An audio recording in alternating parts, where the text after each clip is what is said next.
Zigzag machine ఉంటే ఎంత beautiful frock stitch చేసుకోవచ్చని స్టిచ్ చేసే వరకు నాకు కూడా తెలియదు. అసలు ఈ ఫ్రాక్ స్టోరీ ఏంటంటే, నాకు ఒకగానొక సిస్టర్ ఉంది. తను డైలీ వేర్కి పనికి వస్తుంది కదా, ఈ కలర్ నచ్చిందని శారీ తీసి స్టిచ్ చేయడానికి నాకు ఇచ్చింది.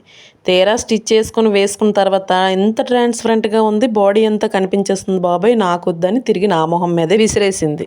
పోనీ నేనేమైనా ట్రై చేద్దామంటే గంటకు మించి చీరను ఒంటి మీద ఉంచలేను. అప్పుడు గుర్తొచ్చింది, నా అక్కకు నాకు ఒక్కగానొక్క కూతురు ఉంది, దానికి ఏదైనా క్రియేటివ్గా ఒక డ్రెస్ స్టిచ్ చేద్దామని. అప్పుడు తనకే ఈ శారీ ఇచ్చి ఒక 3 మీటర్ల లైనింగ్ తెస్తే నీకు ఒక మంచి డ్రెస్ స్టిచ్ చేసి పెడతానని చెప్పాను.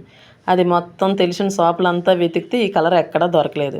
అప్పుడు ఒక సంవత్సరం పాటు మూడలను పడిస్తే మొన్న మళ్ళీ తీస్తే ఈ లైనింగ్ మనకు ఎలాగో దొరకదని లాస్ట్కి మా ఆయనకే అప్పచెప్తే వైజాగ్ అల్లా తిరిగి ఎలాగోలాగా 1 మీటర్ కాటన్ లైనింగ్, 2 మీటర్ల క్రేప్ లైనింగ్ తెచ్చారు. ఇంకా తెచ్చిన వెంటనే కుట్టేశానా అంటే ఒక నెల రోజులు కట్ చేసి మూలన పెట్టేశాను అనమాట. ఇంకా మన టైలర్ సంగతి తెలిసిందే కదా, మన వాళ్ళవంటే మాత్రం ఎక్కడ లేని బద్ధకం వచ్చి అది చెదలు పట్టేంత వరకు స్టిచ్ చేయము. అదే కస్టమర్స్ అయితే మాత్రం రాత్రి పగలు నిద్ర లేకుండా స్టిచ్ చేసేస్తాము.